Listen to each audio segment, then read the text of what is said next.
Better to be forward than backward. Hello, Warren. Hello, there's a big color message where I'm trying to.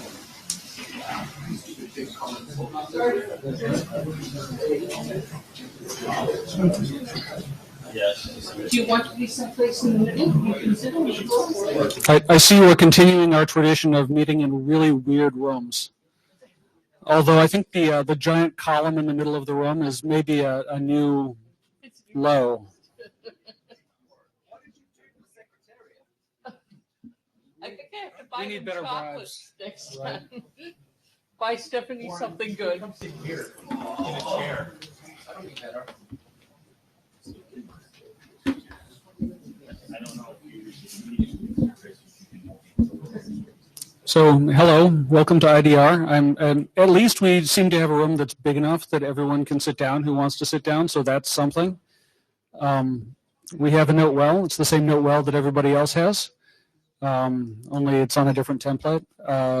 But, you know, and less legible, like says Jared. Thank you.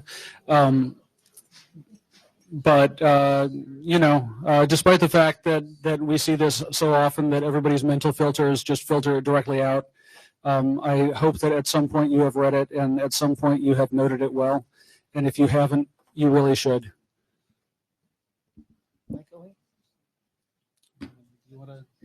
Okay, John and I will tag team this. We've gone through a couple interesting months. We thank everybody for meeting in an interim before Bangkok so that we could continue the working group business. We have several holding patterns, and I want to sort of let people know that there are holding patterns. There may be chairs on the in the difficult seating to the left, folks, if you want to find some. So we're waiting for 5575 BIS completion, and this BIS was trying to get the current status of the 5575 updated. We have, Christoph called for feedback on implementations, but we really haven't seen that, and I've got several other drafts that are waiting on it. All the flow spec drafts will need to point to this new BIS, as well as two drafts that were pretty much through working group last call, flow spec OID and interfaces set. So I need to have feedback. You can run to the mic or you can tell the chairs privately. We really need to know how long we should hold this in order to get that implementation. We'd like to have 100%. But if you know of a 5575 implementation and can send it into the list, we'd appreciate it. So, question, how long do we wait? I'm going to suggest tax day in the U.S., April 15th. That's always something useful. It's a date that the U.S. people always remember with bated breath. We have the early allocation. We extended 2 allocation pieces recently, but we're coming up on several other allocation. John and I would be thrilled to have implementation and send this to the ISG so we don't have to go through another early allocation, but we welcome sending this again. We just need to know that there's work occurring. Do you have an implementation? Do you have something in progress? That's what we needed for EID distribution. Another question, since we have 2 implementations, is EID distribution ready to go? We sent it through a working group last call, but we didn't get enough responses. So please, if you've got this code base, I will be sending out notes saying, are you ready to do working group last call? Because these early allocation drafts get first bid at working group last calls. Alvaro, other people had general concerns about glowing message size and error handling for BGP LS if it's BGP LS information is impacting the path. You'll find that's part of the 7606 carve out. And there are many small BGP LS draft to get code points. We've made some good way forward. I'm declaring, and you can come talk to me, that the extended messages draft is passing working group last call. I will send this to the list tonight, but if you have some major problem, come argue with me after the working group where I will send that out. Bruno and all that I've seen, mail that I could read, seems to indicate we've got some changes to the final draft, but we're come to sort of a consensus there. It's rough until we get another round on the draft, so please watch for that. And we find there'll be a presentation on improved 7752 BIS by Catan today. We think that shows good progress in handling the air conditioning. So we think this is a good progress, and we're just going to let all the drafts for the BGPLS in, assuming that implementers can do the right thing with the BGPLS and segment routing.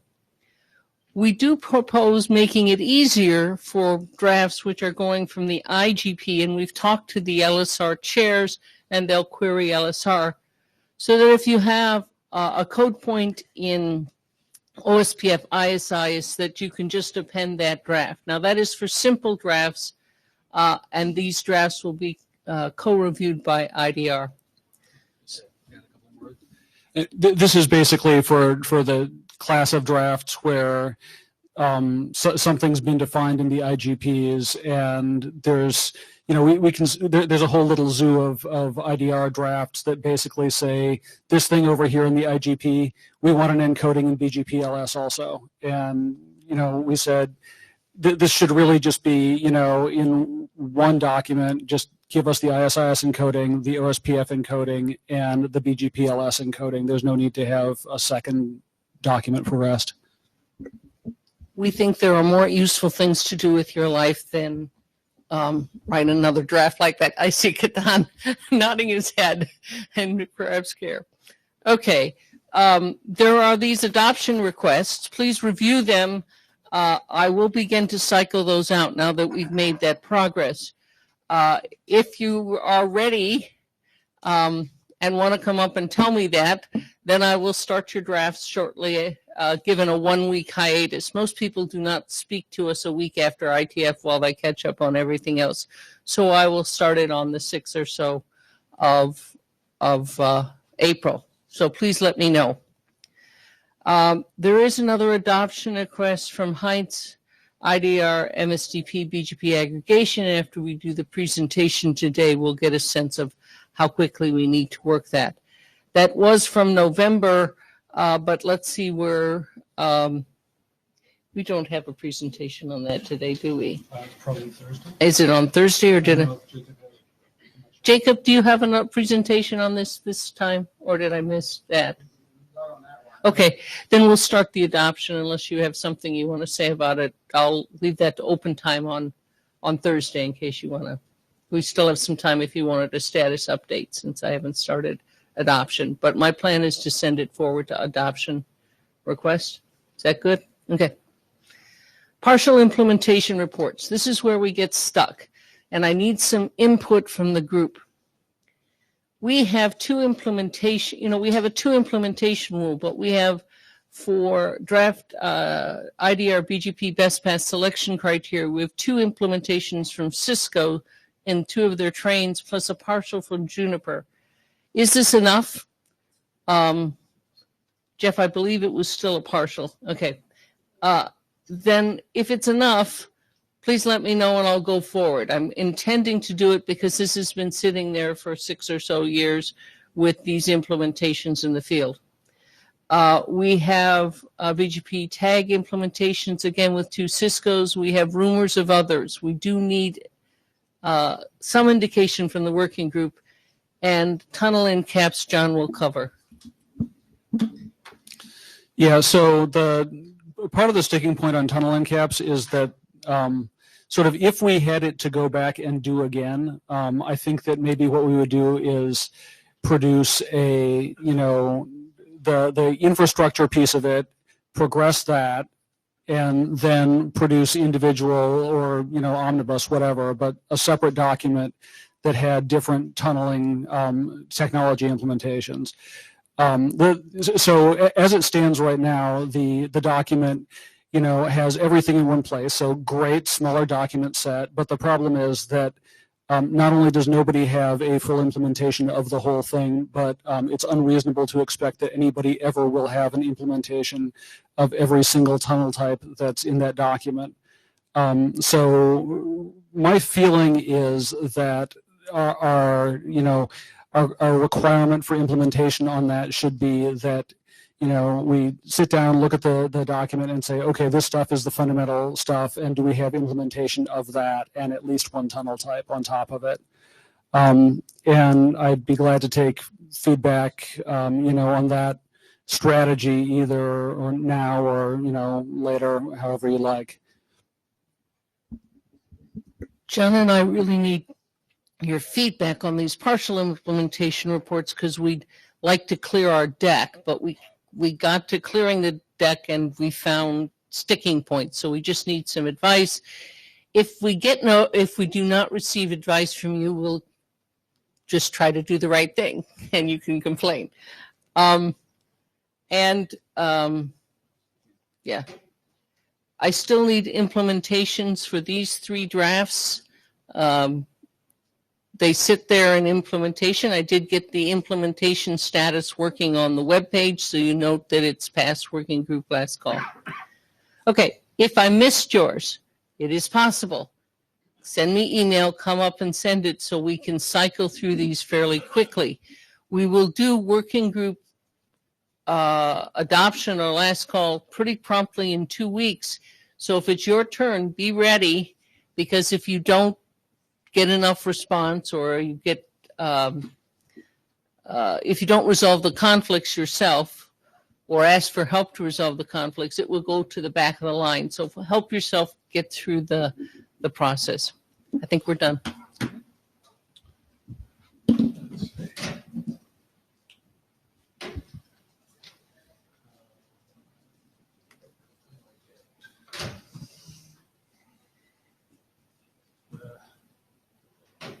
Sorry, pilot error here.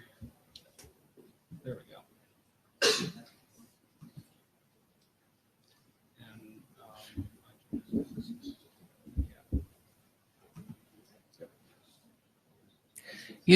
You can pick.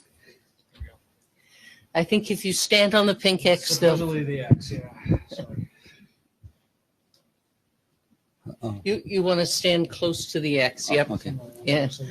Okay. So, hello. This is Adrian from China Telecom. I just want to make some updation for our draft about the BGP extension for the inter-IC topology tree. Can everybody hear okay? Can you hold the mic closer to your mouth? Okay. So there are three parts. The first is I just make a scenario summary for a person that is first to into our the first time to see our draft. The second is the update solution, and this is the scenario summary. In our network we have the following topology graph. We have one backbone and about several hundred main or IDC connected to the backbone, and we want to deploy the only one PC or SDN controller. So we want to do the end-to-end traffic engineering. So first we must to get the underlying topology from a router within the network. But currently the BGPLS can only get the topology information from one domain. So we need find some solution to retrieve the inter-IC topology. So the right graph is just abstract the topology. There are two different IGP domains and connected to each other, and these IGP domain may run different IGP protocol. We want to deploy the BGPLS in only in one router in each domain. So the PC controller need to collect the intra-domain topology and reconstruct the inter-S topology accordingly. There are two scenarios for this solution. The first is the native IP scenario. This is the original solution. For native IP scenario, we just want to redistribute the connect interface as the SBR and carry the original information within the BGPLS prefix NLI. So the controller, after getting this information, the controller can reconstruct the topology between the different AS. The second scenario is for the TE scenario. We propose to add 3 TLV within the BGPLS link NLR for the topology reconstruction. But after considering the some communication complexity of the PCI Extend implementation, we just want to propose one new inter-S BGPLS NLI. The reason to do this is, if we put the information within the original BGPLS NLR, because the two end for the inter-S link located in a different IGP domain, so there is no way to fill the remote node information. Actually the inter-S link just is actually one single end link, and it is similar with the loopback interface. So we think if we can newly define the inter-ST NLR, it is maybe better to implementation and also for the further distinguish between the inter-S link and the intra-domain link.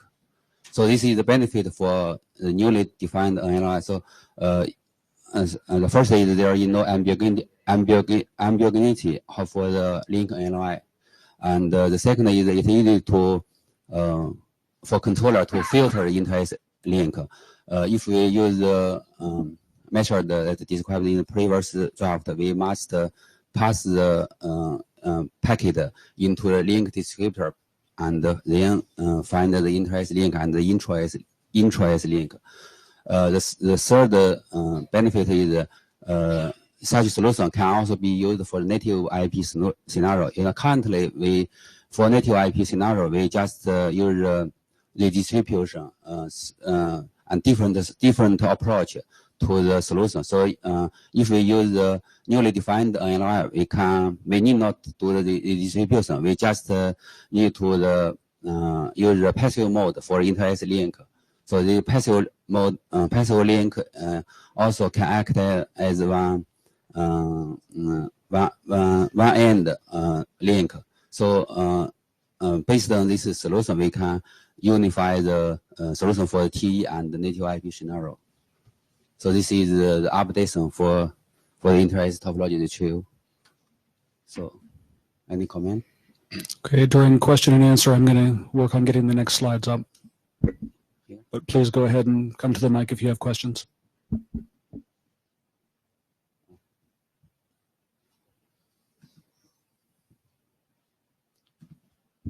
Thank you.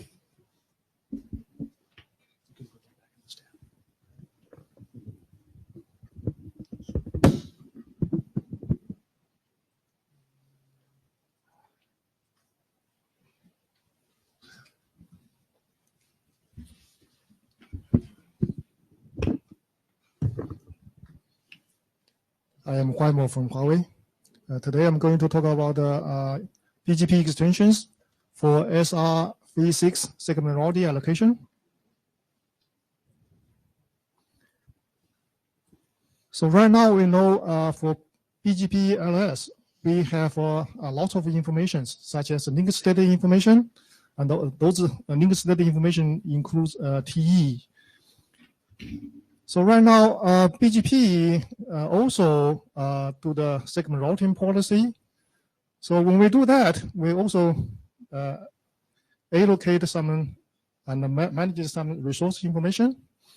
So from this point of view, it's natural and also beneficial to let BGP to allocate and manage SR-V6 segment routing IDs, because these IDs can also be considered as some kind of resource. So here we will consider some extensions to allocate two kinds of IDs. One is for SR-V6 node segment routing ID. Another one is for SR-V6 adjacency IDs. So basically, the extension is based on BGP LS. So for BGP LS, we just collect information from the network. Here we go on another direction. So we allocate ID and then let BGP LS send those IDs to some elements of the network. So here we just introduce a new protocol ID. So when we use this new protocol ID, then the information will go in another direction. So for segment routing V6 ID, so we just using the existing architecture or structure for the SID, for collecting SIDs. So here we just do a little bit of extension. So we will include node ID and location TLV.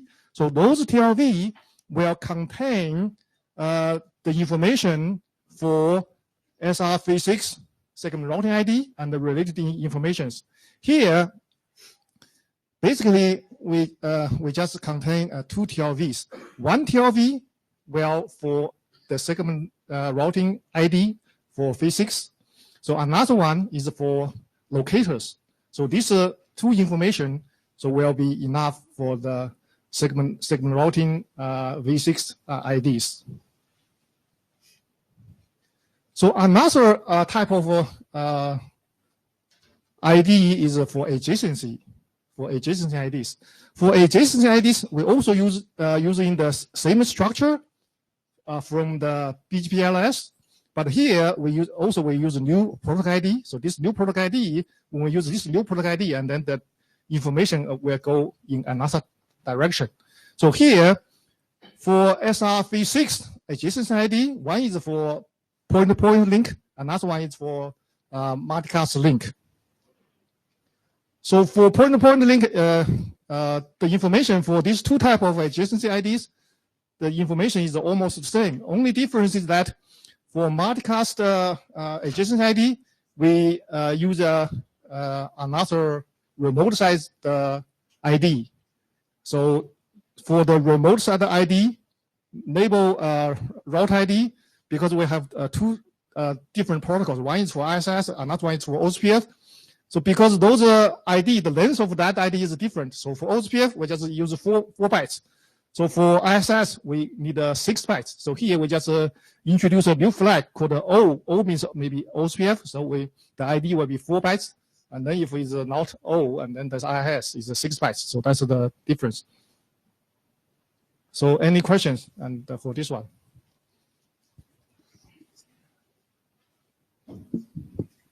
Hi, Ketan Talawlikar, Cisco. So I'd like to bring out one aspect of this draft, and there is a similar draft for SR-MPLS, which is also for adoption. So until now, all the BGPLS drafts and all the framework that we have had are for reporting information from the router to a consumer or any application like a PC or something like that. These couple of drafts are using BGPLS as a provisioning tool, as a provisioning mechanism. So we're talking about somebody from the top going and allocating SIDs on routers. I think this is a major shift or change in whatever we have had so far in BGPLS. So I have some concerns, and I think we should be very careful where we are taking this. Ketan, can you list your concerns or send them to the mail list? Yeah, sure. Either one works if you wanted to. We have enough time if you wanted to mention them today. Do you want to go? Robin from Huawei. In fact, when discussed with the customers, so they have this concern about this the scalability of the SRv6, because now that's for the SRv6 the seed maybe need more configuration than the SRMPRs. In fact, the 2 or 3 years ago, we proposed that's a draft. We try to use the BGP link state to allocate the SR label. But here we tried to propose a possible way to distribute it, to allocate this SR seed centrally to release the concern on the scalability. That's here. But I think that's here use the BP link state is simple, is just to introduce the extended TRV like this one. But maybe we think that the BGP will be used widely for the SR implementation. So I think even it's not the BGP link state, maybe we also can utilize the other extensions of the BGP for this the purpose to allocate the SR seed. AC Lindum, Cisco Systems. How much can I say? That was an amazing stream of consciousness. Anyway, anyway, I was just going to comment that we have, I mean, I don't want to lock anybody into one operational model, but we do have these things in the SR Yang model for both OSPF and ISIS. So that would be one way. It's not like you couldn't do that. I mean, we have MPLS now, but there's also SRv6 as well. The MPLS part is on its way to working group last call. The SRv6 is pretty new for this Yang model, but this is new as well. Ketan Talaulikar, Cisco. So there are lots of things to be provisioned on routers. I mean, lots and lots of them. The mechanism that we use for that, for SIDs and locators and all, they are fairly more like a provisioning or a configuration stuff. They're not like dynamic things. Like, for example, we have BGP SRD extension with signal SR policies, but they are more dynamic control plane kind of a thing, right?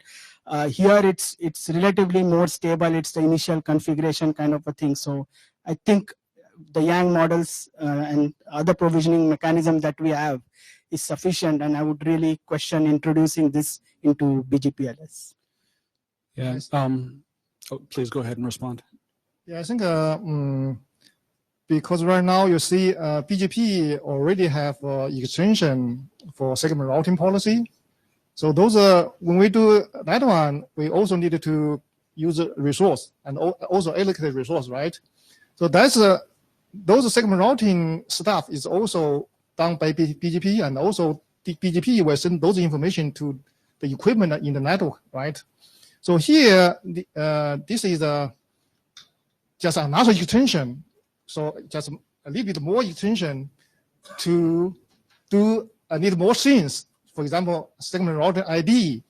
So as Robin mentioned that, so you maybe we don't do extension to BGP LS, but we can do general to extension to BGP. So this is another way, because this another way have a lot of benefits. For example, it's more scalable. So we can do that in CLI or whatever Yang model. Yeah, that's another way, of course. But this is just provide another options. This option may have more benefits, and then maybe someone like this one. So just one, because we just propose this one, and then we can have more discussions. So I have two comments to make, and the first one is kind of me as an individual working group contributor, and it's just because you can do anything with any protocol doesn't mean you should.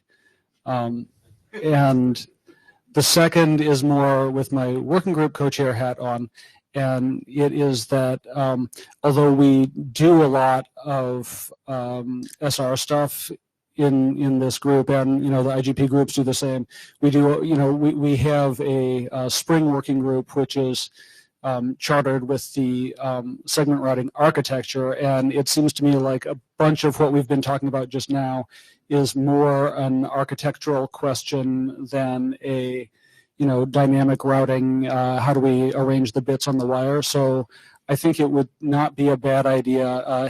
Have you presented this or taken this to Spring at all? No, this is the first time. Okay, I would suggest that you at least go and talk to the Spring chairs and make them aware of this and ask, if they would like to discuss this in the Spring working group, because it does seem like the architectural part of the discussion is appropriate for Spring.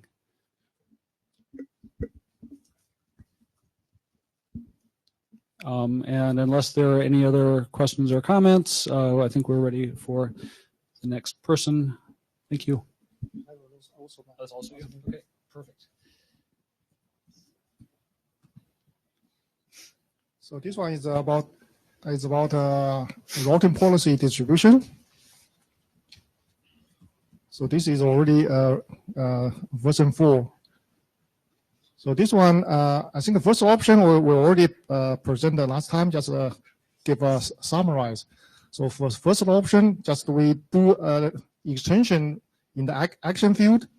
So we just introduce a new bit. So this new flag bit will, when this new flag bit R is set, then that means it is for routing policy distribution. So those routing policy is encoded by extension, a little bit of extension to the wide community. So the second option is that we use a new shuffle, and then under that one, we have a new NLRI. So this NLRI, so under this NLRI, we also will use the wide community. So wide community is the same for two options. So for extension to wide community, we just extended a few of TLVs. So right now in wide community, so the already defined TLVs, they have a target TLV and a parameters TLV. So for the target TLV, we define a new route attribute TLV. So this route attribute TLV, in fact, just defines the matching conditions. So for this route attribute TLV, we define 3 new sub TLVs. This 3 sub TLV is one is for IP prefix, another one is AS path. The third one is a community. So for the IP prefix sub TLV, we just define this IP prefix, the matching type, and then IP address, and then mask, and then the grid mask, and then the less mask. So we can have multiple these of items. So this sub TLV will define the matching conditions. So here, for example, for the matching type, we can have exact match, or we can have give a range. We have 4 options. So for example, if we have an exact match, in this case, we just give an IP address and then the mask and then mask length. So in this case, we just match this exact IP prefix. That's the matching condition. So another one example is that we can give a range, mask range. So in this case, the mask type is 3 in here. So we give an IP address, mask length 24, and then the grid mask is also 24, and then the last mask is 32. So in this case, that means that we would like match this IP prefix 18.1/24. So from mask length 24, greater than this one, and less than 32. So we give a mask range. So this is sub TLV just define one type of matching conditions. So we also define for the this for IPv6, the similar the sub-TLV. We also define new sub-TLV called AS pass sub-TLV. So this sub-TLV just gives regular expressions for the matching condition. The third one is for communities. So this one just lists a number of communities. So this gives us the matching condition is that we need to satisfy all these communities. So this is for matching condition. So also, because in the white community, we have high-level TLV called parameters TLV. So on that parameters TLV, we define two new sub-TLVs. These two level sub-TLV is just indicates the operations. So one operation is about the MED operation. So we can, when matching condition is satisfied, and then we can do some operations. So here, for example, for MED, we can have just set the MED to a given value here, and then we can add, and then we can subtract. So this is an operation for the MED. So another one is some kind of a change to AS pass. So we can add a sequence of AS to existing AS pass. So this sequence of AS numbers, we can define by this sub-TLVs. So we can have AS number 1, and then this AS number 1 may be repeated a number of times, and then and so on. And AS number n repeated sometimes. So this gives a general structure to indicate a sequence of AS numbers, and then this sequence of AS numbers, and then attach to the existing AS pass. So that's all. And any comments?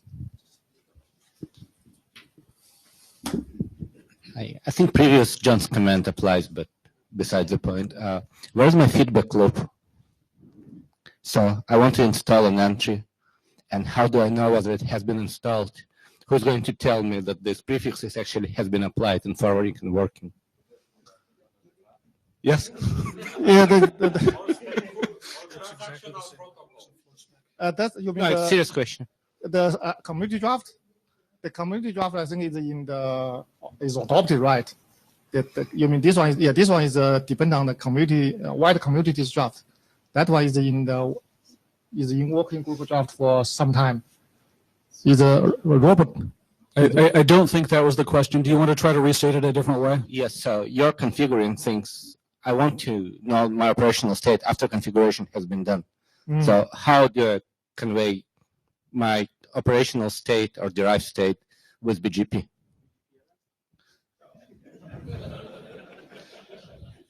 So you mean you configure on the BGP on the some controller central part, right, for the policy?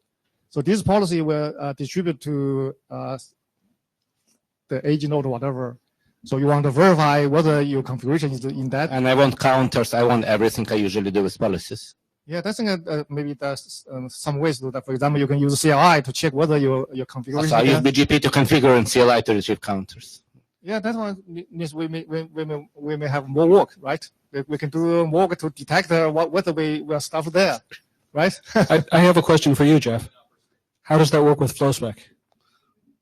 Same way you do CLI, right? It's a serious question. And yeah, I know. Yeah, this one, for example, for the same thing, for example, for BGP policy, our segment policy, and then we distribute to the node. How can we verify our stuff is there as what we expected, right?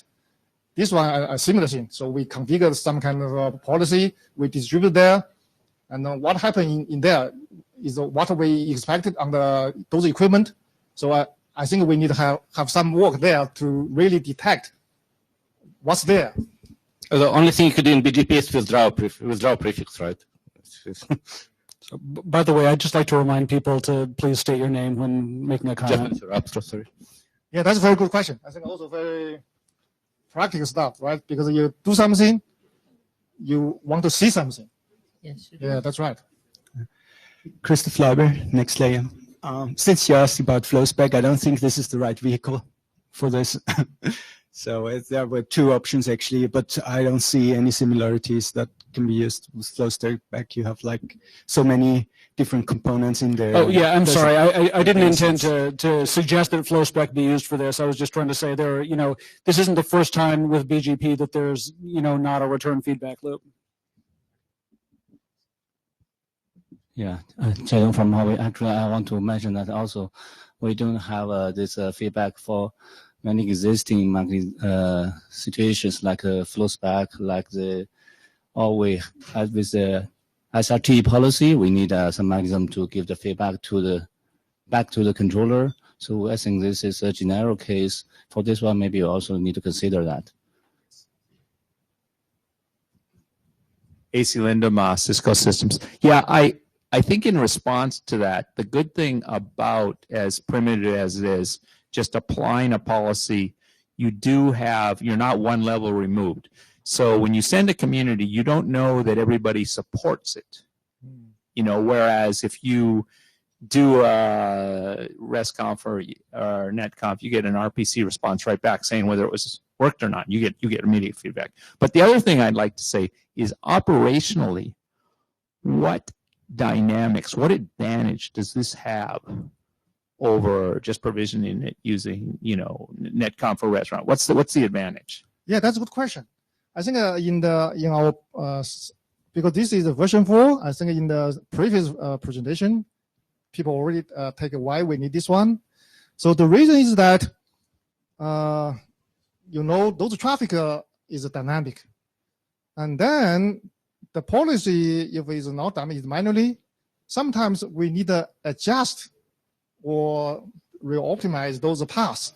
So for example, we have statically configure some paths, and then those traffic go through that path. But because traffic is dynamic, and then maybe that path is too crowded, and then we need to reroute or select another path. So in this case, we can do manually change configuration and then change those traffic. And then here, if we have this one, right, we can do some dynamic. But there are products that do this today with proprietary CLIs for people that monitor traffic and push BGP stuff all over the network and do this already. Yeah, I know. I mean, and they could be vastly improved just by using say RESTconf to what they're doing and common models that would improve them. So I think if you just take those and improve it with RESTconf, you'd have the same advantage with none of the complexity. Yeah, you mentioned that the existing way because it's through CLI, whatever we can. Yeah, I'd like to close the line after Jacob, by the way. Okay, Robin from Huawei. In fact, we also have ever used as the CLI or the NetConf for such the purpose, but we have faced some of the challenges. The first, this is the CLI. I think there's the interoperability issue. And the second one is a performance issue. So that is why we think that use the BGP, that is for the purpose. So we think that hope it can be standardized, and also that's for the interoperability, and also that is the better performance than the CLI. Robin, can I just get a tag on for a clarification from Robin? If he comes back, Robin, is it due to the multicast feature of the BGP distributions that you find the improvement? Sorry, is it the fact that BGP is one point sender goes to multi-point receivers that provides the scalability that seemed to be in your response? Did I understand that correctly? I think that's here we have this even for the SR policies distributed, they have the similar the issues, but we think that is already the such solutions. Yep. Okay. I'll take that as a solid yes, that it's already being, that's what I picked up from Spring. So folks, I think that's what I took out of Robin's comment is there is this one sender to multicast receivers for BGP. That isn't true in many of the NetConf situations, AC, that might be something for the NetConf people to think about, that problem of scaling. And I think that's really what you're hearing a lot of feedback on. Thank you, Robin. Jacob Heights from Cisco Systems. This tendency to use BGP to send stuff everywhere, that's fine, and not having the response back. So we have stuff like NetConf to do this or RPC to do this and get the feedback. Now, the reason we use BGP to do some of these things is to go inter-AS. Right, where one AS asks for a flow spec to be installed by another AS, and that AS may or may not accept it, and that's his prerogative to accept it or not accept it. Right? So that's why we use BGP, because we want to send it from one AS to another AS. Right? Is this what's required in this case? I don't believe so.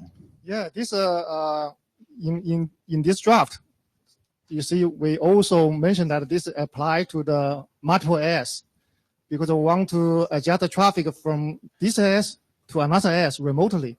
That's the trick there. We try to play the trick there. You want to send this policy from one AS to another AS to have him install the policy, just like FlowSpec. I think maybe different. Here in our draft, we explain more details how we get from, because you see the policy is locally, and how can we get a traffic changed from the other AS? So I think we have something there. I think we're on our next presentations. Yep, thank you.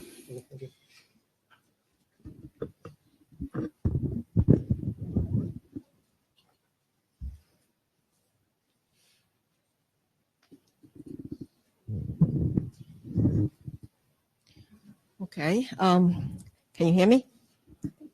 Working, right? This is not. Is it working? Okay. So I'm going to talk a little bit about. Can folks hear Linda? Yes. Speak up. Put the mic closer. Oh, okay. Okay. SD-WAN. Okay. So there are several drafts on SD-WAN already. In the RTG working group, we have a problem statement and general gap analysis. In BAS, we have secure EVPN and secure L3 VPN.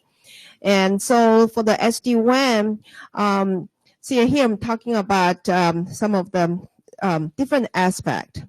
So SD-WAN here, we have two scenarios. One is like you have a branch office, remote branch office, say in a shopping mall or in cloud data center, where you initiate either a UCP or virtual CPE, and you're using the internet to connect to your corporate VPN, so that all the traffic coming to this UCP or virtual CPE have to be encrypted and go through any public network. There's another scenario where that like typical enterprise today have a CPE interconnect by the provider VPN. And today they want to be able to utilize some additional bandwidth they also purchase for internet access. So they basically can upgrade their CPE to have extra ports connect to the internet, and they have existing ports connecting to the provider VPN. So for this case, where that traffic going through the existing private network goes through them natively, they don't need to do encryption, because encryption is very expensive. In addition to the key management, the encryption itself is very process intensive. And only the traffic go to the untrusted network need to be encrypted. And the users, it is really the user policy. Some traffic, they have to go through private network. Doesn't matter how congested the private network is. Some traffic can go to either one. If the private network has bandwidth, goes through private network unencrypted natively. if the private network is congested or reaching certain threshold, goes through the public network, but it's very important to be encrypted. So that's for the CPE's perspective. There's also service providers, and today they're interconnecting by private links, private lease lines. And for some transit demand for increasing bandwidth, instead of putting the infrastructure to add the bandwidth, today many of the service providers do want to utilize available public network. So for the PE, they can add a port which can interconnect to the public network with the encryption. So, so if we down to the deep, we have those three cases. So for the first case, everything encrypted and is relatively easier to handle. Basically, in addition to today's L3 VPN or EVPN to manage the client routes, and everything's encrypted. But for this we call hybrid network, where you have some ports facing the private, some ports facing the internet, there are some additional challenges to be brought into. One part being that those ports facing the public network, their IP addresses can be assigned by the ISPs, depending on who you buy service from. Some some of those WAN ports can be dynamically assigned IP addresses. Some of those WAN ports can be using private, right? So those WAN ports need to be managed on demand, basically.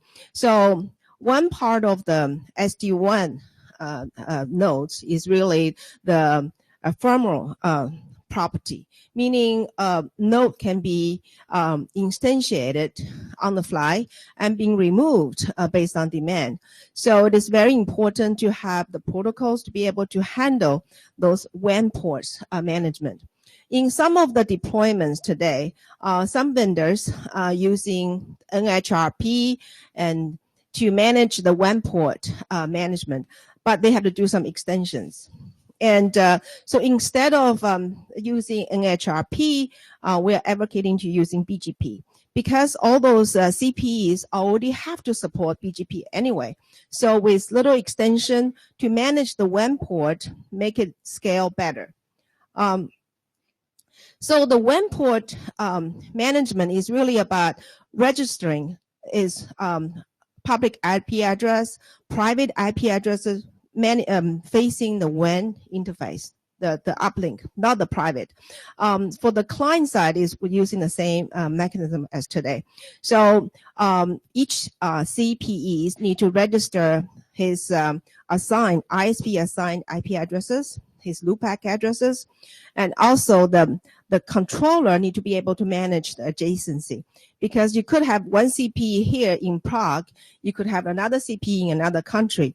And so the controller has to be able to manage the adjacencies through the public network. Another property is the controller connection to the CPE actually is through the public network. So that's slightly different from today's private network, where your controller or rod reflector is connected to your PEs through the secure network. So for that purpose, for managing the WAN ports, we're introducing a new NRI to register for the CP to register to the controller. So coupled with this new NRI, we have this newly assigned SAFI, just coupled with just solely put for the purpose of managing those WAN ports. And so here is the new NRI structure. We define the SD-WAN type. We define the port ID. We also define the site ID. Site ID is really a property shared by a set of SD-WAN nodes, because you could have a set of SD-WAN nodes sharing a common property. The property could be regulatory purpose, could be having some common location, geolocation, some traffic has to go through. And then you have the node ID, which can be IPv4 or IPv6 addresses.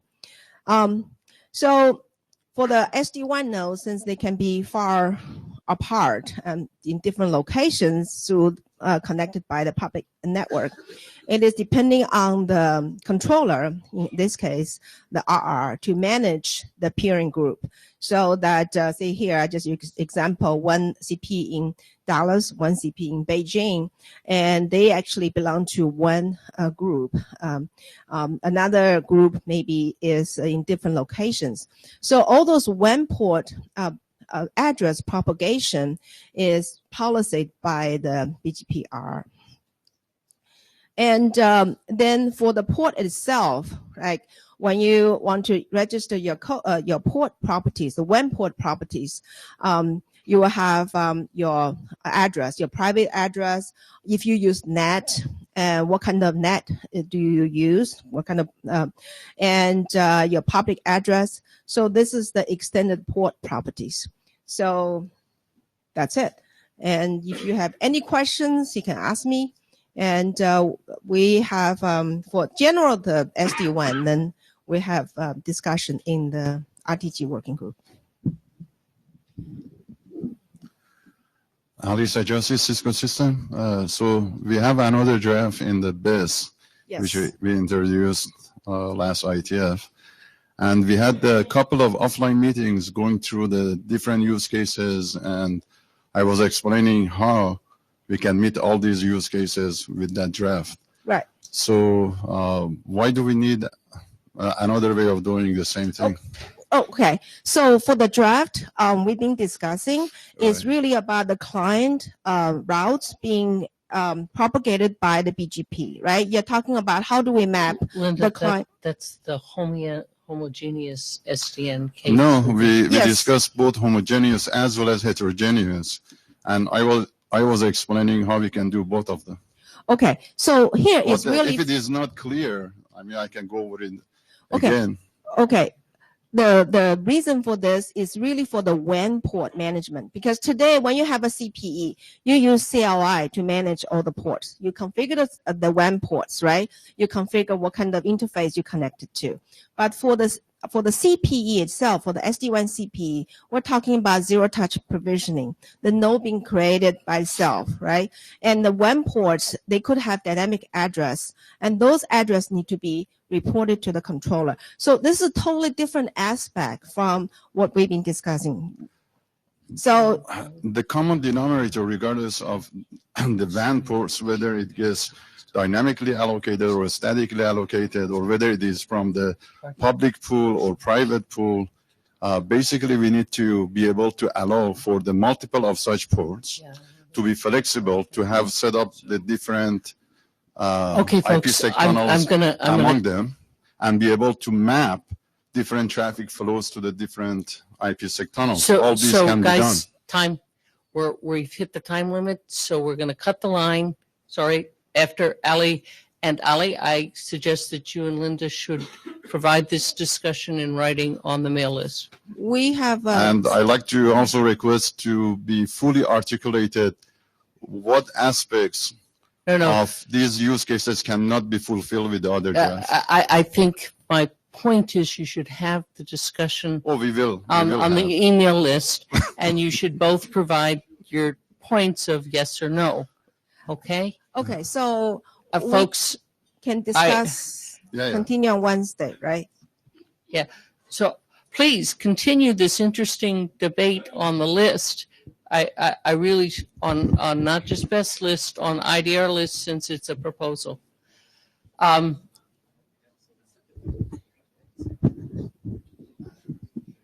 Guys, if we're having side conversations, I'm going to pull it. Ali, please stop. Stop. It's impolite to Jacob, okay? Yeah. Okay. Hello. I got a simple one this time. Maybe we'll take a bit less time. Diagnostic path attribute. Page 2, please. Okay, here we go. My turn. No.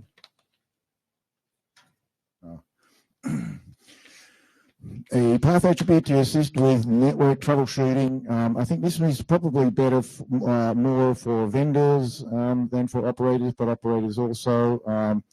You can attach it to an update message, update it, and also attach it to a withdraw message.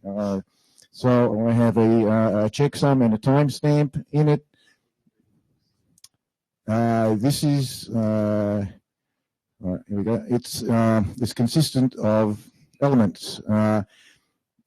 As a prefix gets propagated from one router to the next, each router will add its element, and its element will consist of a number of TLVs, either and a checksum and a timestamp.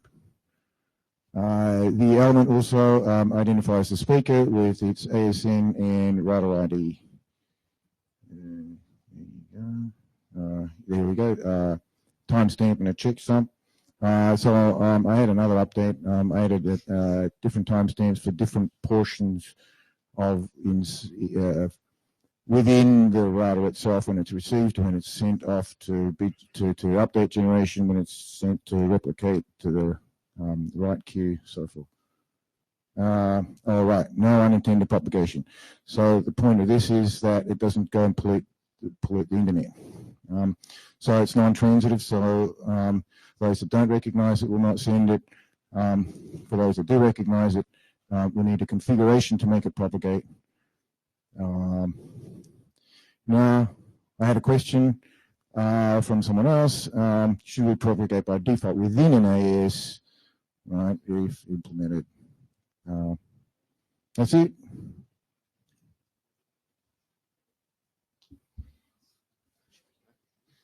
So from kind of implementer perspective, I understand what you would do it. However, your draft completely lacks motivation. It only says do this, and this. I think it would greatly benefit if you explain why would you do this. It introduces additional complexity in new code and stuff. Yeah. Why do I want this? Because I've had bugs. Right? in actually two different implementations of BGP that I've worked at. Had two different bugs that could have been solved much easier if I had a checksum that was being implemented during various stages within BGP. So the one I did took me longer to figure out, but it would have been easier this way. Timestamp, yeah, when you've got queues within your process, you can see, oh, the queue's really, really long, because one timestamp to the next timestamp, you can figure out if you've got multiple routers, between which router it's the delay. You can find routing loops, because each of the routers in the oscillation, each router will put its bit in there, and then it's kind of like an AS path, but a router path. Yeah. So Jeff has, this idea has popped up before, at least for the timestamp piece. Stefan Kager and myself did a draft 3 years back, I think, IDR timestamp, if you want to go dig for it. So idea we thought was good. We ran into not only the problems that you're talking about here, in terms of, like incremental deployments. It does ugly things to state compression, because you have timestamps sort of colliding at the same router, and you have to pick one of them, and you're no longer able to compress the routes quite as well. So the idea is not bad, but it does have a lot of interesting fallouts, and that sort of motivated us at the time to say this might not actually be worth pursuing. Happy to talk to you about what we figured out. Could you go a little bit more into the checksum thing, because that one seems a little weird to me. Okay, I'm aware of that and a couple of others, and I apologize for not mentioning previous work on this. And yeah, I'm aware of the breaking the update packing and the optimizations. And so this is why I put it in just no unintended propagation. You turn it on when you need it, and you don't turn it on for normally.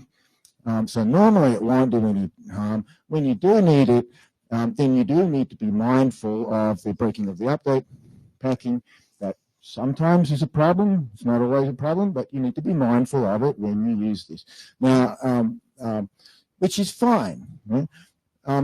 But this gives you information that you may not have otherwise, and so it just makes it. I'm not challenging the idea. Yeah. We thought the idea was a good one, and we actually discussed that in some cases. Probe packets, picking a prefix that isn't used for forwarding, may be a good way to avoid some of these issues.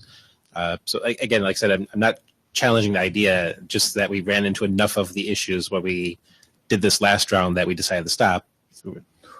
Interesting to see how we solve some of it. But again, the thing I was asking about past that was the checksum. I don't understand that specific use case. Okay, I've had bugs where I actually implemented a TCP in a previous company, and I had this bug. Okay. Okay, so it was my bug. Would it be fair to say that the case that this is probably more apt for is when the BGP stack may also be tightly coupled to the TCP stack? Yeah. Okay, that makes more sense. Thank you. Yeah. Yeah, I know there's a checksum in TCP. So if you have it between routers, the TCP checksum will already catch it. But this is so for where BGP interfaces with TCP, or when TCP is sending something to the standby and you get segmentation reassembly going on inside the box. So this is more. So the checksum part is really more for vendors than for operators to find bugs. And your suggestion of using some kind of unknown or unimplemented prefix, so that doesn't happen to every prefix, that's a good one, and I'll add it into the draft. Robin Huawei, can go to the previous slides, the page 4. Yeah, here I'm a little confused. Maybe I missed something. So here there's to record the timestamp for the various processing stage. I'm not sure this means this is the local processing or the, because from my point, if the local processing stage, why this information should be propagated? And another question is because this is a diagnose the information. Why you need the BGP? Why not use the BMP to collect this information for the monitoring or diagnosis? That's okay. I've got the BMP. So there are multiple tools in which so that we can do this. Streaming telemetry and BMP are all tools you can use.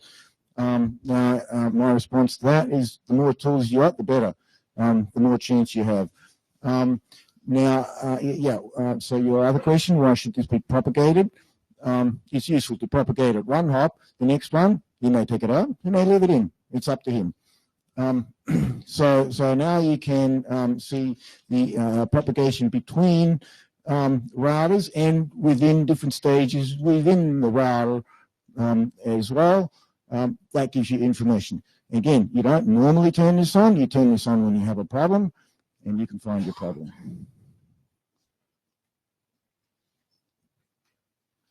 Kevin Patel, Arcus. Queue buildups typically are very transient. So it'd be interesting, or at least if you have a justification to what Jeff said earlier, if you have a use cases that are laid out in the draft, that would be nice as to when to inject this, when not to inject this, because it's really hard to figure out queue buildups, and by the time you get to it, probably the problem is gone. And the second thing is what Robin said.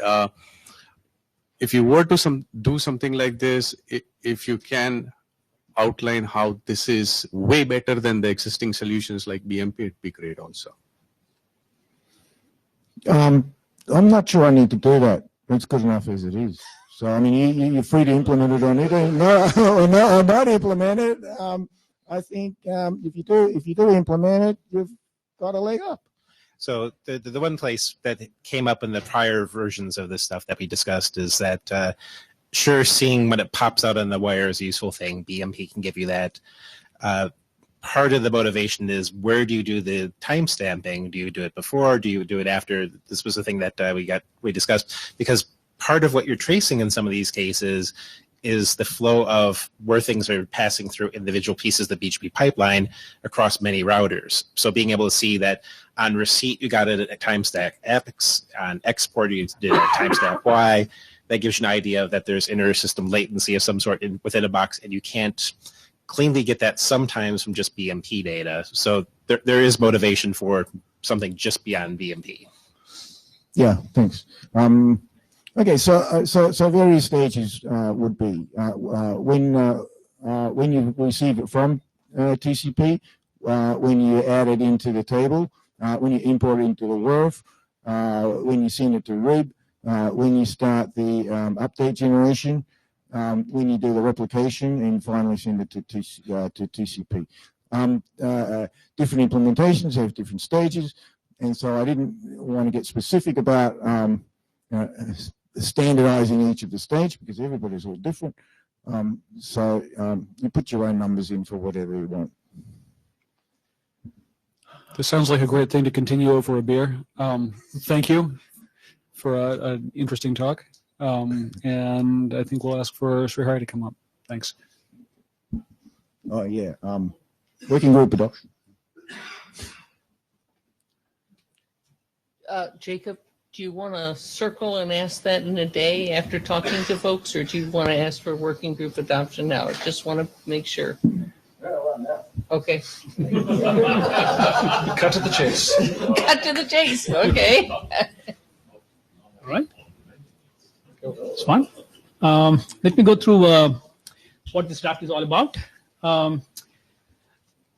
The inter-AS TE extensions for the BGP-LS to support the EPE. Basically, we saw the draft which talks about what if there's IGP, and this draft is not about IGP. This draft is about what if you're doing BGP EPE and BGP-LS extensions to do that for inter-AS specifically.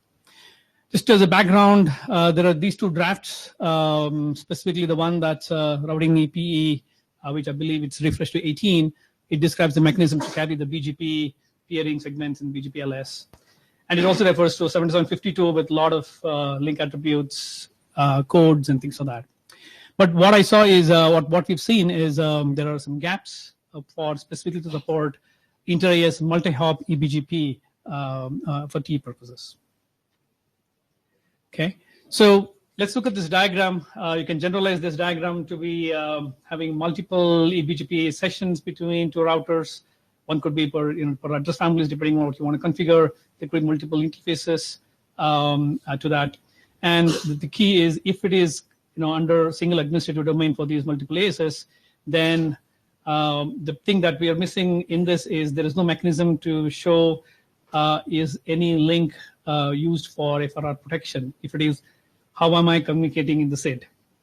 So what we are proposing is there are multiple flags, VLBP, but we are introducing a F bit which says this particular SID is being used for FRR. So that way, when there is a failure, we know the traffic is going through that, and therefore the consumer, the application consumer, can figure out that that particular link is being used, especially with the inter-AS. May I ask a question at this point? Sure. Having reviewed your previous draft on this that talks about the inter-AS, was it unknown that fast reroute was going to be a problem when you wrote the first set of segment routing information? Was it discovered in deployment, or was this just always planned as a second phase? This was discovered during the deployment. It was discovered in deployment. Customer engagement. Okay. Because I remember some comments from Alvaro, or maybe it was just in this general area. Maybe he's running to the mic. I'm not running to the mic. I'm just standing here. Alvaro, so I've been reading that other draft right now because it's in my queue. And I think that other bit B says that means that the prefix is eligible for backup. Yes. And so what you're saying is that F tells me which link I could use for the backup. Okay. So so the question that I have is that when I did my review of the EPE draft, I asked the authors of that draft. Mm-hmm. So, okay, what the heck do you do with the B bit? because, okay, it's eligible for backup, but so what, right? And the answer that I got back was that it's implementation specific. Somehow you figure out the other link, and somehow you, and you know, I don't have a problem with that because the draft already made it to the working group, and apparently all of you read it, and you guys also read it, and you agreed that it was implementation specific. Now, what you're saying here is that I am actually signaling what the backup could be. So that means that there's some contradiction between the two things. Between the two drafts. Yeah. So I'm not saying that you shouldn't progress this draft. What I'm saying is that the working group should think about this because I can't say that signaling for backup eligibility is implementation specific and that we're not going to specify what to do and then we're going to specify what to do, right? So either we specify it or we don't. And because that draft is still not published, then we still have a lot of time to discuss that here. I mean, it's great that you brought this up now, so that the working group can decide, can talk about that. And now. targeting off of Alvaro's, you know, he and I probably wondered about the same thing as it, as how it would actually work in an implementation. I couldn't quite imagine, but I'm not an implementer of SR. If this is really something you've discovered in implementation, it might be something that gives more meat and substance to that particular section. So I'm thrilled to see this draft. I'm asking like Alvaro did, so how do I put it with the other draft? And maybe it's worth a conversation with the authors, and then maybe I'd like you to explain it to the working group here, because we might have to go back. Would that be a good ask? Okay. Thank you. Pardon? Shall we continue the rest Yes, of the conversation? thank you. I mean, Ketan, is this appropriate for right now, or can we wait until the end of the presentation? I mean, up to you. Follow up to Alvaro, go ahead. Yeah, I just wanted to follow up to Alvaro. So the B bit, what I think I replied to the review was implementation specific is how the route, how the node determines what would be a backup link that could be used for FRR. And since we are talking BGP here, really what's my other peering to the same AS, or how can I reach there in a loop-free manner, and all of those considerations are not really something that has been specified or covered by things like LFA, FRR that we have. So that point is a local decision. It could be really provisioned by the operator who knows how the peerings are done. And as such, that backup is so all that the B bit is saying that this is protected by FRR. And that's about it. It doesn't really, we don't have this thing where it tells which one is serving as a backup, and neither do we advertise that in IGPs today. So just wanted to. Okay. I'm sorry I interrupted your time. Sure. Yeah. We'll take it up and then sort of little B and F bit. Yeah. The second problem that we saw is, again, in the same scenario, you can assume multiple eBGP sessions, multiple links between the two routers.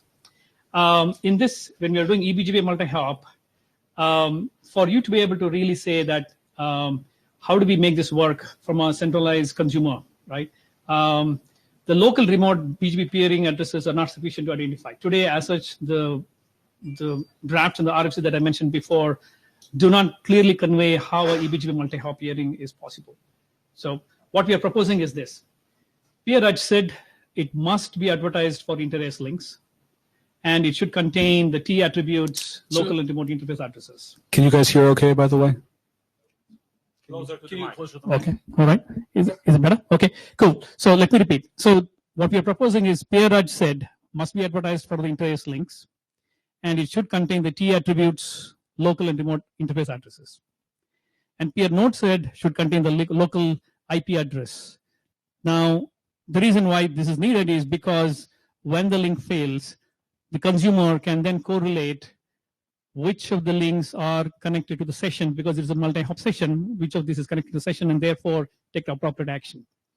Now, in all of this, we are definitely caveating unnumbered interfaces, because this is typically not used for inter-AS. So except that, this should work for multi-hop eBGP sessions for inter-AS scenario. Questions? Yeah. Ketan Talalikar, Cisco. So we discussed this offline, and I agree that this is addressing a gap which has been there. That is ability to correlate links with the peer adjacency SID with the link for the BGP peer node SID, which is actually the BGP. So, yep. Yes, for the peering session.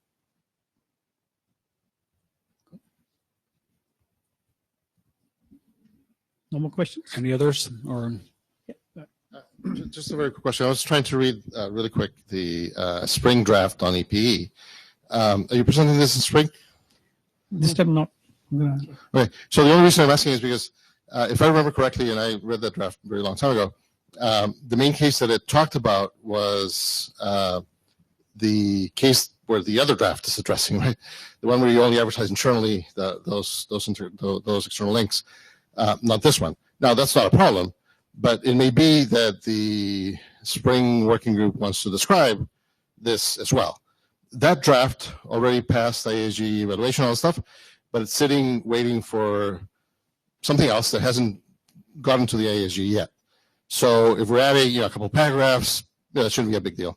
So it may be a good idea to maybe, if you are presenting, sending an email to the Spring Working Group, just mentioning that you're addressing this use case sure. that wasn't covered by the other BGPLS draft, and it may not be described in the Spring document. Sure, I'll do that. Cool. Thank you. Thank you.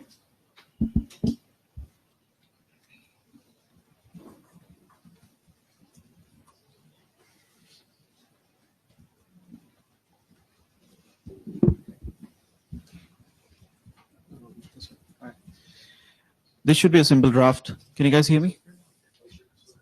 Can you guys hear me? Yes, better. You can adjust the height if you need. All right. Before. Hang on. There's like too many things to click to make these Chromebooks work. Go. Okay. So we have presented this document before IETF 100. We presented the first version of it. Presented the IETF 101, the version 3. With this one, we are presenting some major updates to the document after the lot of discussion internally and implementation. We are aligning this with the IGPs, which is actually makes the implementation simpler. Also, we are, I think the implementation is matured enough, and also the relevant documents are mature enough. For example, the SRv6 architecture, which is the network programming document, is in the working group adoption call. And also the SRv6 EPE extensions is also matured. SRv6 also as a technology has matured over time. We have seen the deployment of SRv6. So this document is complementary to the things which are going on with SRv6 and would help with the overall deployment for SRv6. All right. At a high level, we have node attributes and we have link attributes. With node attributes, we're creating a new TLV to determine the capability of the node, whether the node actually understands SRv6 or not, and also an OAM capability. I'll talk about it. The MSD type, which you guys have seen before for SRMPLS, similar type has been introduced for, we're leveraging the same one, which is already there. But we are advertising with SRv6, and the algorithm support. So what kind of algorithm is being used? With link attributes, again, the same index and the IGP attributes and the LAN index. The details are in the document. And also a new MSD type, which is right now is the same, using the same MSD TLV. With prefix attribute, we are doing the SRv6 locator. It's a new TLV, so I'll talk about that. There has been comments on the mailer about the size of the LS attribute and how it's doing it. So to help with that, we're actually introducing a new NLRI type for SRv6 SID. This will be used to basically learn the capabilities of all the SIDs which are there on that particular node, or even basically the my SID table on that particular device. It also enables the granular BGP updates, so we can split the updates into multiple BGP updates to reduce the churn for the nodal NLRI, which is defined in 7752. Also, the SID attributes, we are defining the endpoint function TLV and the EPE node TLV, which is already defined earlier also.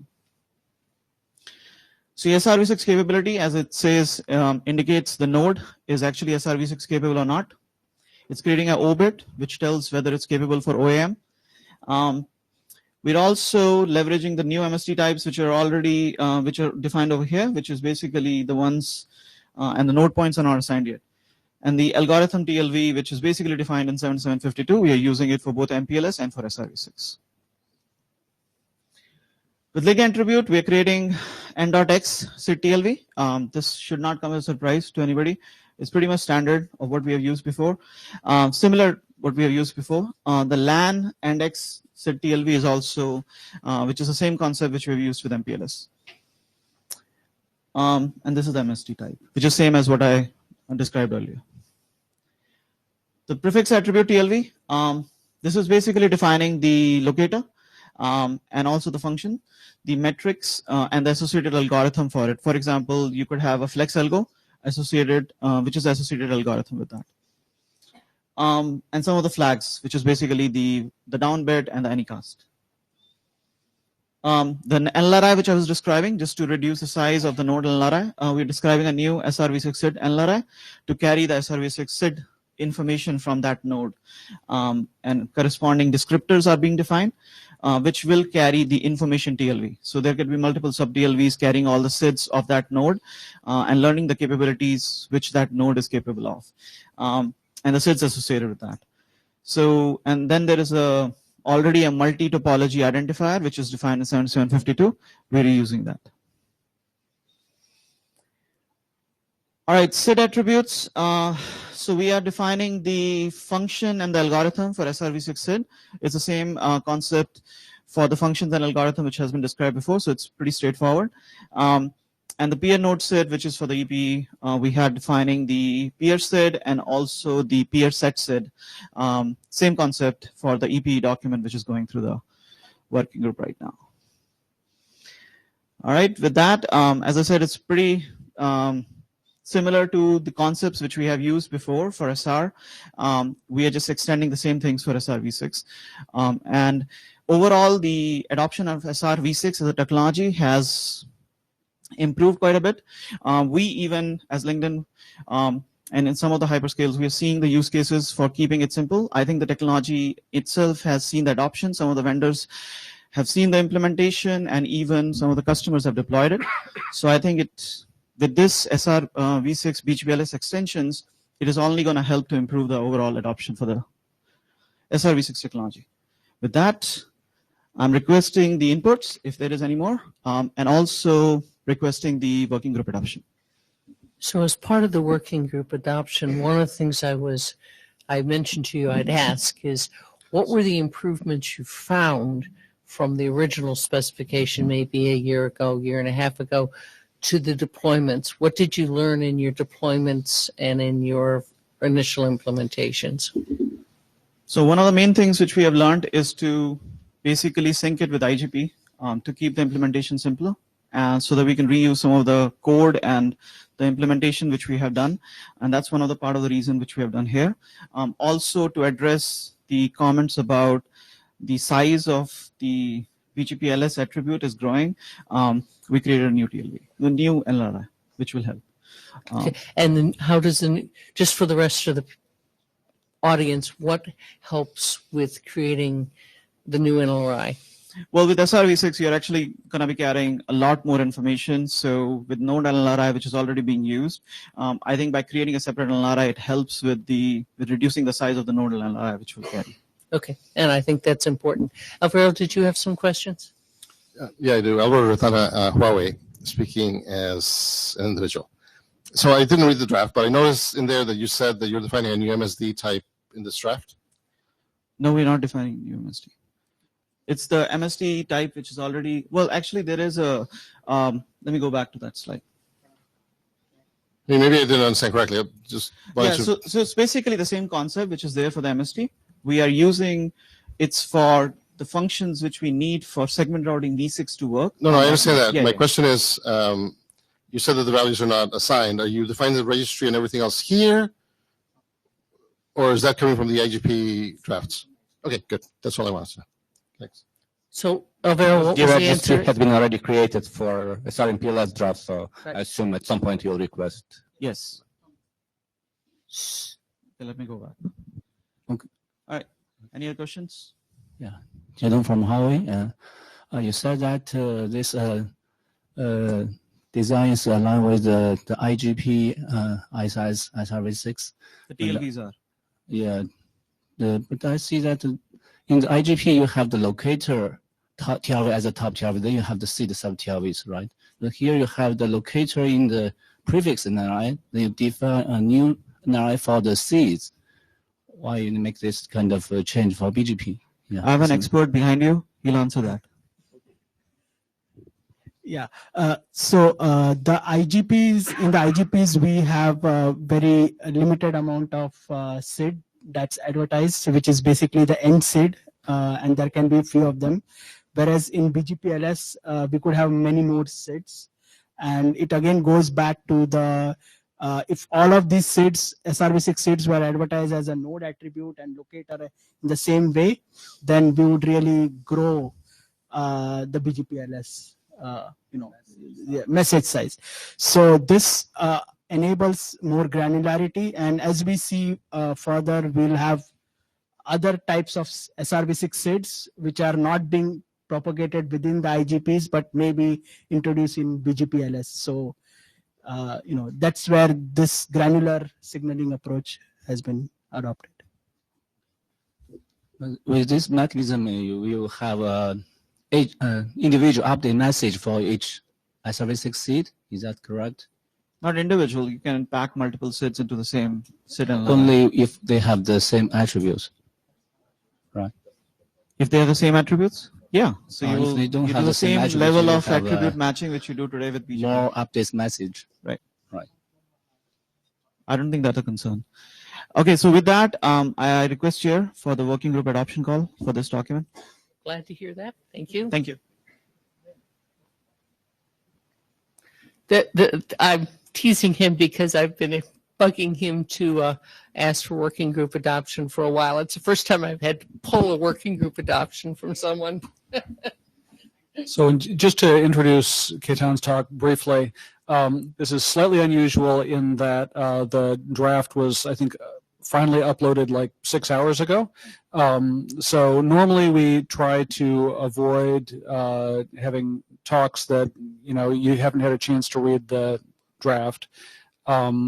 This seemed like it was interesting enough to the group, and we have a second session later this week, which we will have some time available for follow-up discussion during that session. So, if you hear the talk today to give you an overview, hopefully that will give you enough of a taste to make you interested to go back and read the draft, and then we can have a follow-up discussion on Thursday with people who've read the draft. So, and I'd like to thank, everybody involved for being flexible about scheduling and so on.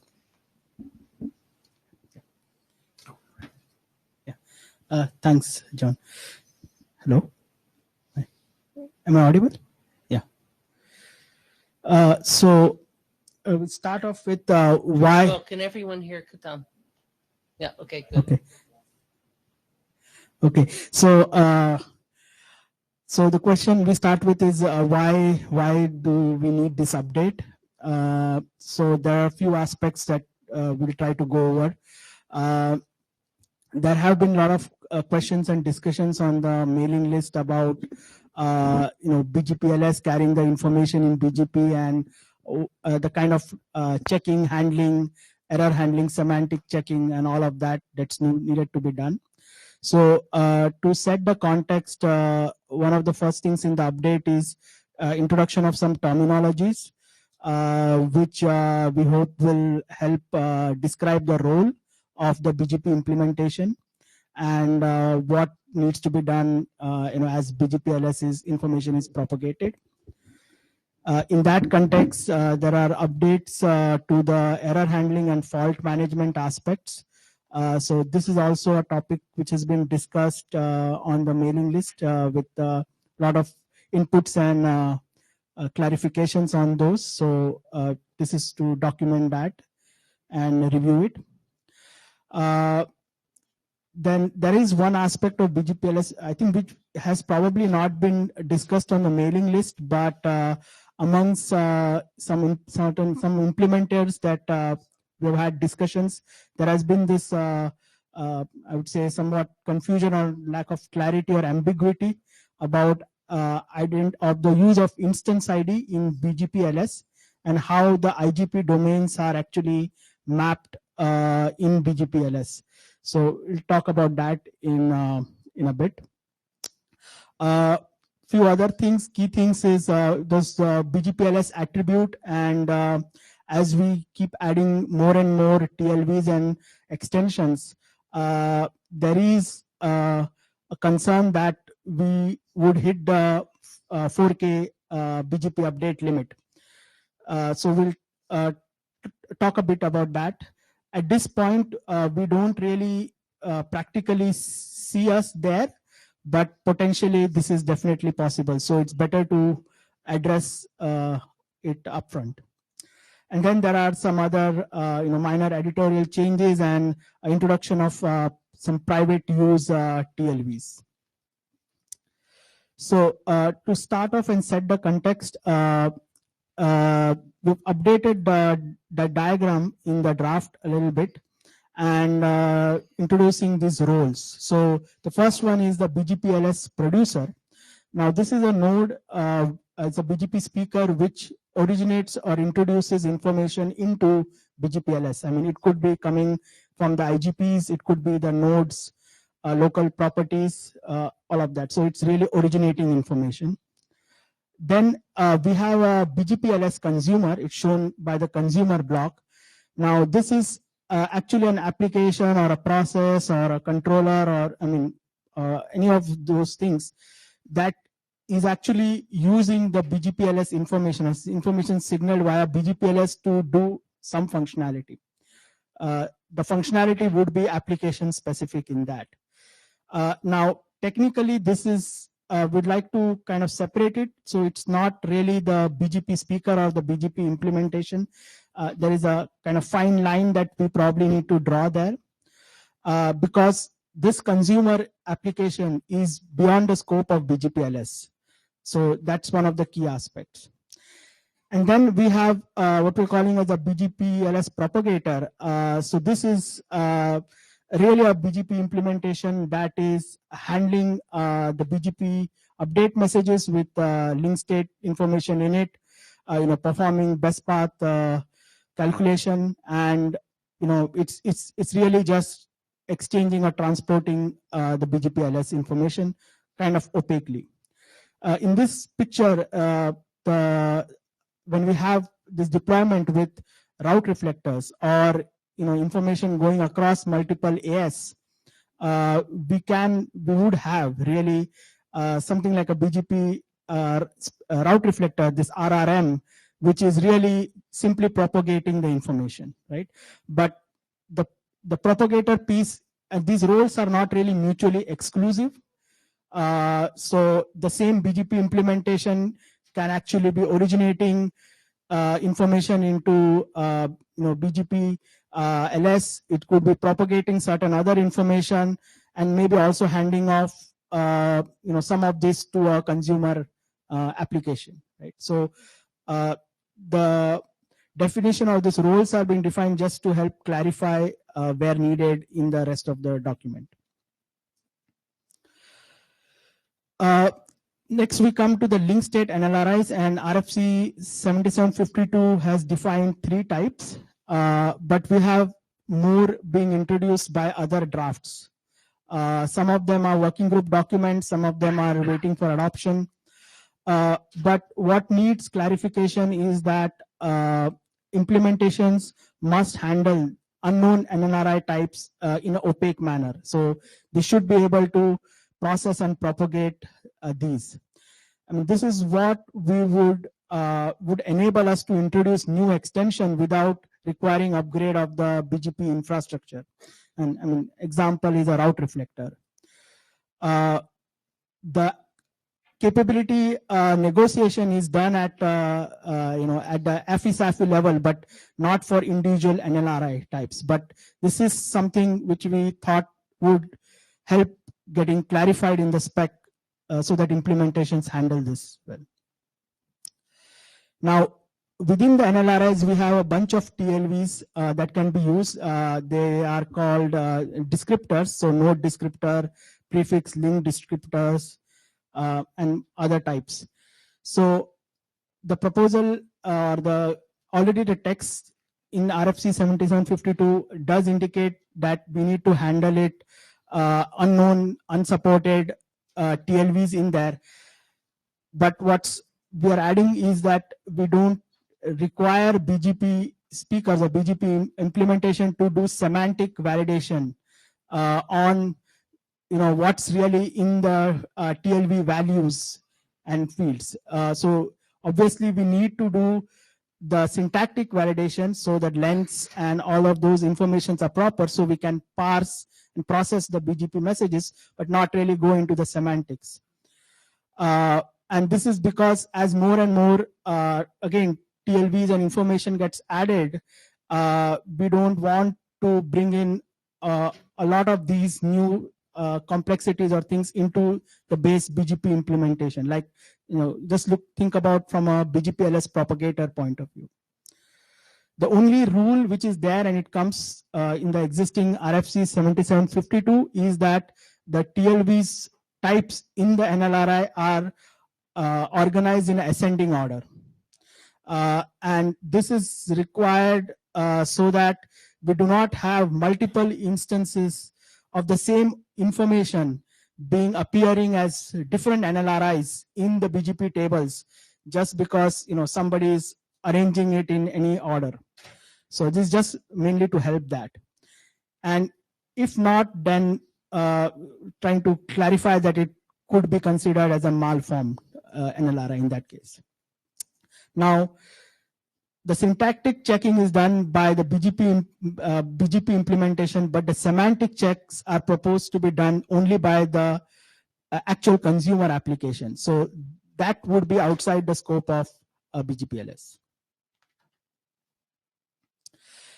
Next, we talk about the BGP-LS attributes, and even within this, the TLVs are proposed to be handled opaquely. I mean, this is already existing thing which is there. We're just trying to clarify this in the document.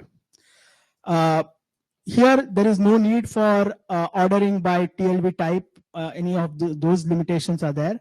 And any unknown, unsupported, even unexpected TLVs should be handled opaquely. Now, as more and more information is added in here in BGP-LS, it's possible at some point we will have so much in the BGP-LS attribute that we could not fit it in a single BGP, BGP update message for a single NLRI. Yeah. Okay.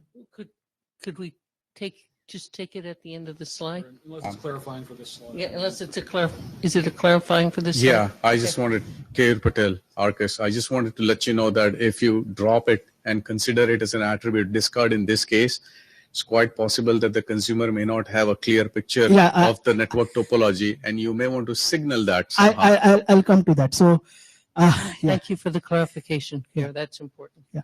So, so I didn't put that on the slides, but it's there in the draft. So there are few ways to go about it. One is BGP extended messages, but we know it will probably take time to really get it deployed and rolled out. One other option is that a producer can have, or implementation can provide a limit at a producer where the number of TLVs or what's put in there is limited. And then, again, it's applications dependent on what TLVs are important or not important, but we let the producer decide on that, right? Now, it's possible that we have done that, but still the update message grows as it's propagated. Let's say, AS path is added or some other thing. So here we're talking about attribute discard, but we'll come to it in the fault management.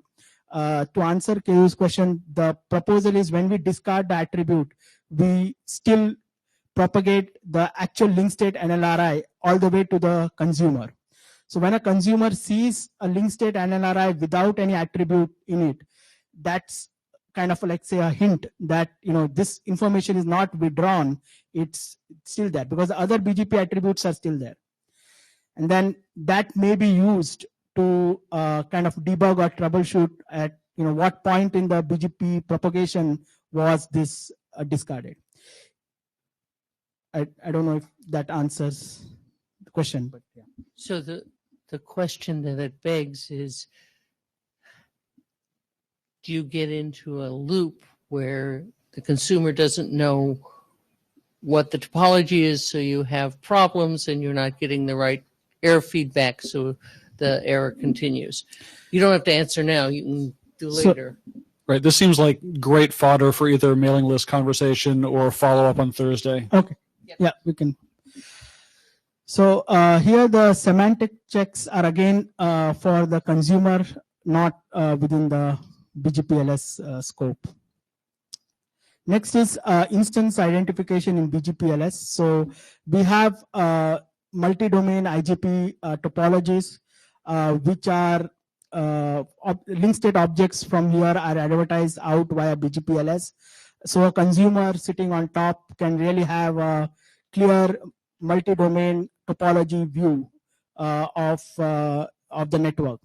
Now, in order to do so, we have something like, we have a 64-bit identifier in the NLRI, and this is called the BGPLS instance identifier. So this can be, is applicable both for multiple IGP domains. So let's say multiple routing processes on the same node, but also can be used for multi-instance where we have multiple instances of the same IGP running on a single link.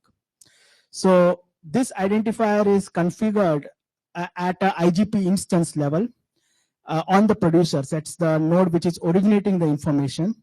And when we have multiple BGPLS producers advertising topology information from the same IGP domain, we need to ensure that the same identifier value is configured on the other producers in that IGP domain.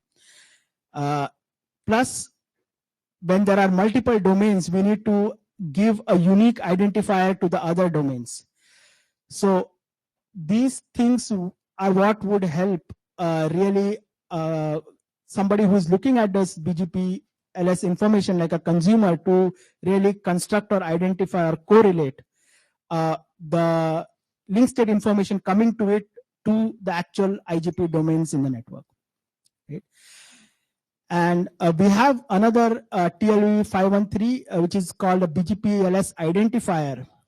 And there has been some confusion whether this is the instance identifier that we talked about, or whether it is a 64-bit identifier which is doing that function. And I would really look for feedback from implementers on what they have done. I mean, based on offline discussions, this is what would like to propose, but we need to really discuss and see how to handle this. Plus the backward compatible aspects, if there are, based on the implementations out there. Next is the fault management. Again, as an overview, so BGPLS provides transport for link state in an opaque manner, and this is what we kind of want to re-emphasize here. So syntactic checking only is what we expect BGP to do, not really semantic checking. at all. And it's the consumer of the BGP-LS information which would do the semantic checking, right, and interpretation of TLVs, fields, and all that. Now, it's possible that there are errors in the TLVs, but handling of those errors would be done actually by the consumer. And what kind of handling is done by the consumer is very much application specific. It's not something that we can generalize or hope to cover for all applications that are there today or maybe developed in the future. So we keep that outside the scope of BGP-LS here.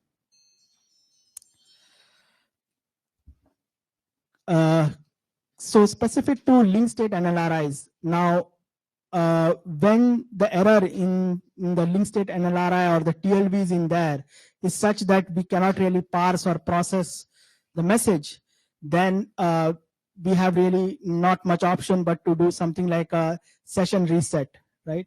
Or in case where it's possible and supported, when we don't have session isolation, we can do a AFI disable.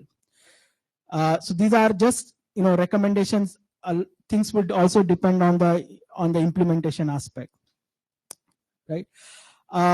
Now, when the error is affecting a specific NLRI, or let's say all the link state NLRIs in that update message, then but we can really identify, we don't have a problem in parsing or processing the message, then we can treat as withdraw, right, or ignore this thing.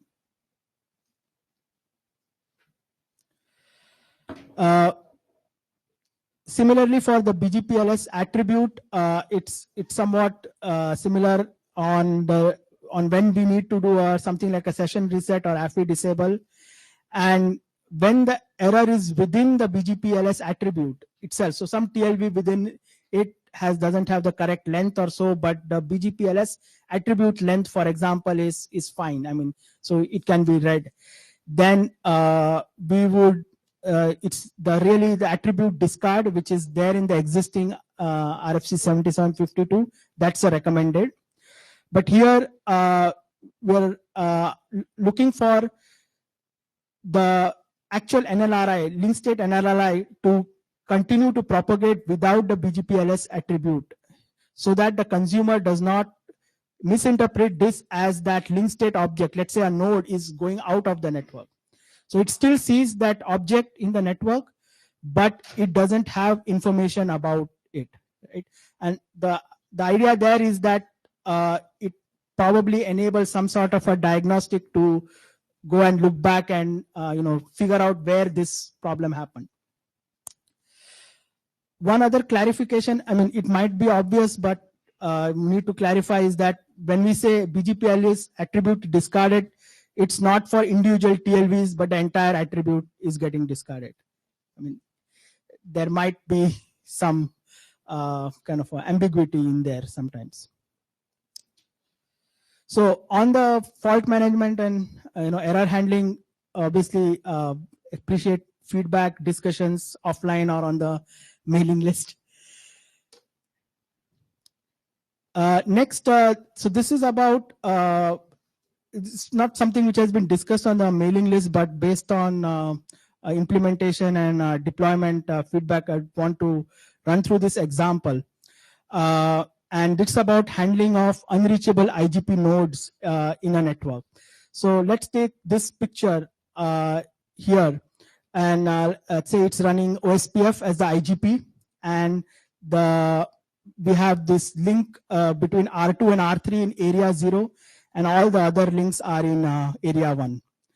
And we have R2 and R3 as the BGP-LS producers who are advertising the information. So they would do it for both area 0 and area 1 to BGP RR, R0, which is then passing it on, let's say, to a consumer.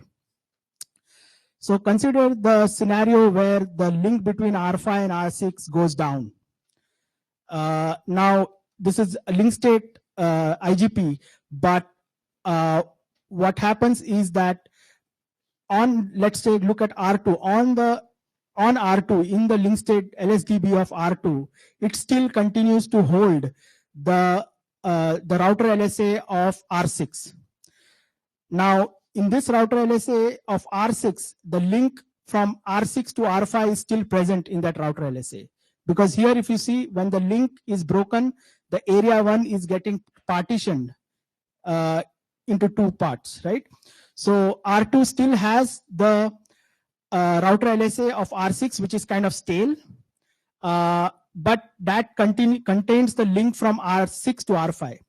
Whereas since R5 is still connected to R2, R2 receives the updated router LSA from R5, which does not have the link from R5 to R6 anymore.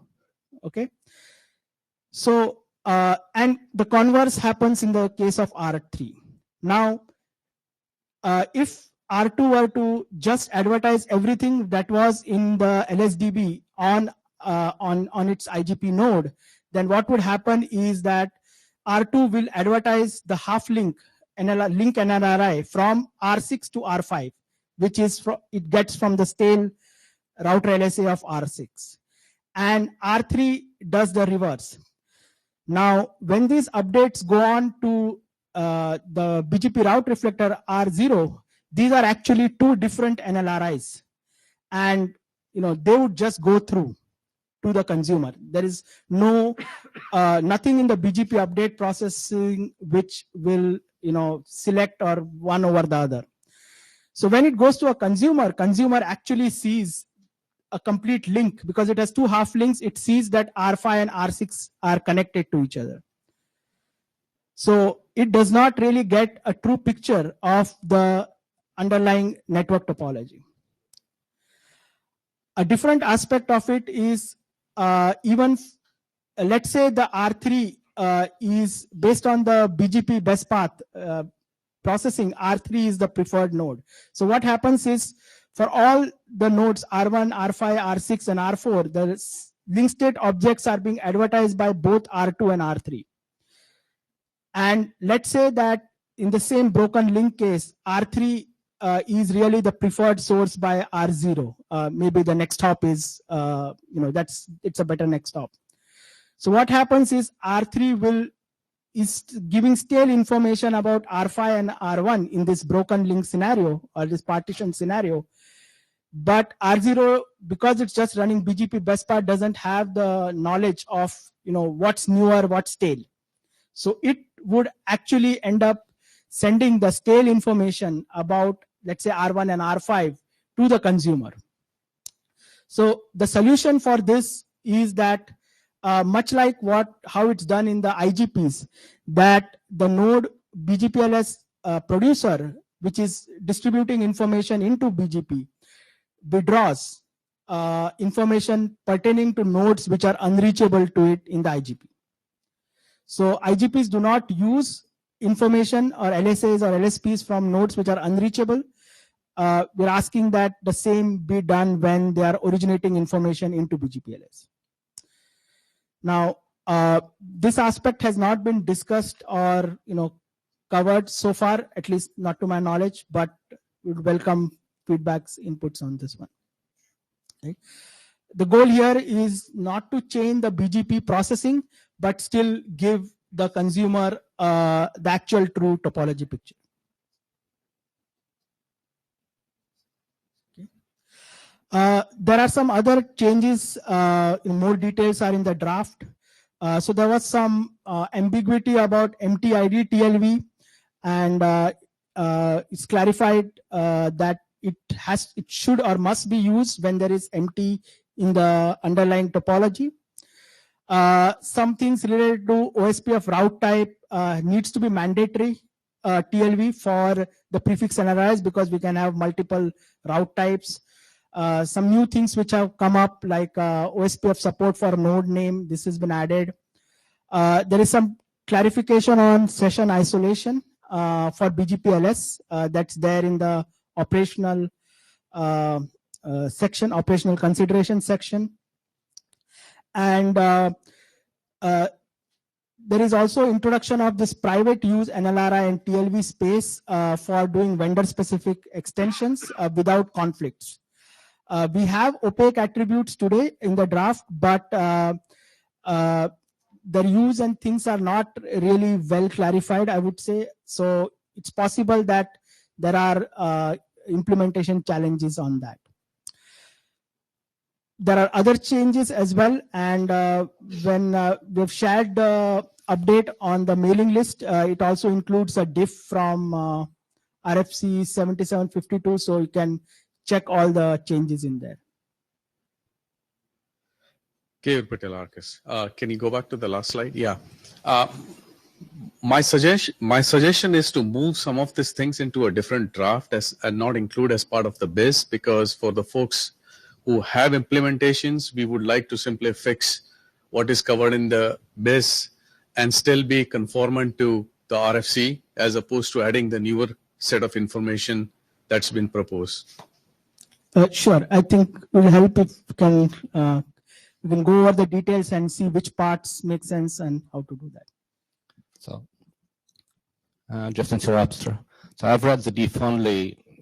Very good write-up, clarifies a lot of points that we've been discussing over the last 2 years. I noticed that you remove external type 2 SPF. Is there a reason? I don't think it's removed. In the diff, it is. It's missing. Okay. No, I don't think that was an intention, or okay. I will double check on that. But there's no intention to remove. Well, that's a very good document and timely. Okay, and the line is cut after Cengiz, and we have more time available on Thursday after you've had a chance to look at the draft. Cengiz Alaaddinoğlu, Siena. Actually, we did have an implementation of BGPLS, and we find two specification bugs in OSPF. One is very basic, basically for the pseudonodes, the mask is missing. And the other one is very complicated. It has to do with the summary routes coming into an area, and then they have to route this unroutable. You're supposed to have a, I think, next hub field or something of that sort. That's also missing. I can get you the details and then. Sure, I think we can. There's two specification bugs. Which sure. Is so any feedback, inputs on thing we can try to capture or cover in there. So yeah, I think we'll continue on Thursday. Yeah, we will. But offline as well. Yep. So right. So now you can catch Kitan. Between now and Thursday. I volunteered you. You'll notice how I did that. Yeah, we'll continue on Thursday. Thank you, everybody. I checked, and on Thursday we do not have a crazy room with a giant column in the middle of it. So there's that. So see you all on Thursday. Oh, and if anybody hasn't blue sheeted, please blue sheet, because that's the reason we get these tiny rooms.